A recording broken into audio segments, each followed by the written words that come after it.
അജാനൂർ ഗ്രാമപഞ്ചായത്തിന്റെയും ആനന്ദാശ്രമം കുടുംബാരോഗ്യ കേന്ദ്രത്തിന്റെയും സംയുക്താഭിമുഖ്യത്തിൽ പാലിയേറ്റീവ് കുടുംബ സംഗമം സംഘടിപ്പിച്ചു.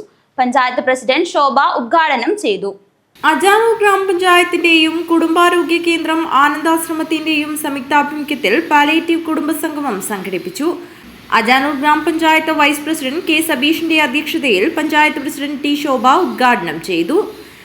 നമുക്കറിയാം 2024-25 സാമ്പത്തിക വർഷത്തിലെ പദ്ധതിയിൽ ഉൾപ്പെടുത്തിക്കൊണ്ടാണ് നമ്മുടെ ഇന്ന് സംഗമം നടത്തുന്നത്. എല്ലാ വർഷവും ഇത്തരത്തിലുള്ള സംഗമങ്ങൾ നടത്തി വരികയാണ്. പാലിയേറ്റീവ്, അതോടൊപ്പം തന്നെ ഭിന്നശേഷി വയോജന സംഗമം, ഇങ്ങനെയുള്ള സംഗമങ്ങളാണ് നമ്മൾ പദ്ധതിയിൽ ഉൾപ്പെടുത്തിക്കൊണ്ട് എല്ലാ വർഷവും ചെയ്യുന്നത്. നമുക്കറിയാം, നമ്മുടെ പഞ്ചായത്തിനകത്ത് പാലിയേറ്റീവ് രോഗികളുടെ 750ഓളം രോഗികളാണ് നിലവിൽ പഞ്ചായത്തിനകത്തുള്ളത്. അതിൽ 200ഓളം രോഗികൾ കിടപ്പ് രോഗികളായിട്ടാണ് ഉള്ളത്. നേരത്തെ അധ്യക്ഷൻ പറഞ്ഞു കഴിഞ്ഞു, നമ്മുടെ ഇത്തരത്തിലുള്ള പാലിയേറ്റീവ് രോഗികളുമായി ബന്ധപ്പെട്ടുകൊണ്ടുള്ള മറ്റ് സന്നദ്ധ സംഘടനകളുടെയും അതോടൊപ്പം തന്നെ പഞ്ചായത്തിൻ്റെയും പാലിയേറ്റീവിൻ്റെ പ്രവർത്തനം വളരെ നല്ല രീതിയിൽ തന്നെ നടക്കുന്നുണ്ട്.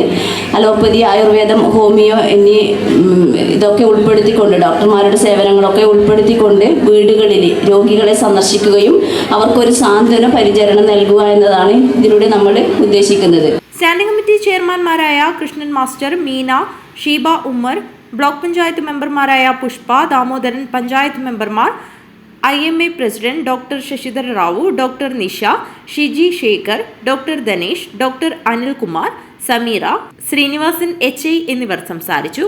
സംഗമത്തിൽ പങ്കെടുക്കുന്നവർക്ക് ആനന്ദാശ്രമം, കുളവയൽ ബ്രദേഴ്സ് ക്ലബ്, സന്നദ്ധ പ്രവർത്തകർ, സ്ഥാപനങ്ങൾ എന്നിവർ കിറ്റ് നൽകി.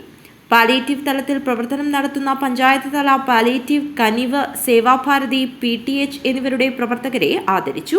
അജാനൂർ ഗ്രാമപഞ്ചായത്ത് CDSന്റെ വക മെഡിക്കൽ ബെഡ് പഞ്ചായത്ത് പ്രസിഡന്റ് ഏറ്റുവാങ്ങി. Ravaneshwaram higher secondary school NSS കുട്ടികൾ, പാലിയേറ്റീവ് പ്രവർത്തകർ, ഫോക്ലോർ അവാർഡ് ജേതാവ് സുഭാഷ് അറുകര, ആരോഗ്യ പ്രവർത്തകർ എന്നിവരുടെ കലാപരിപാടികൾ നടന്നു.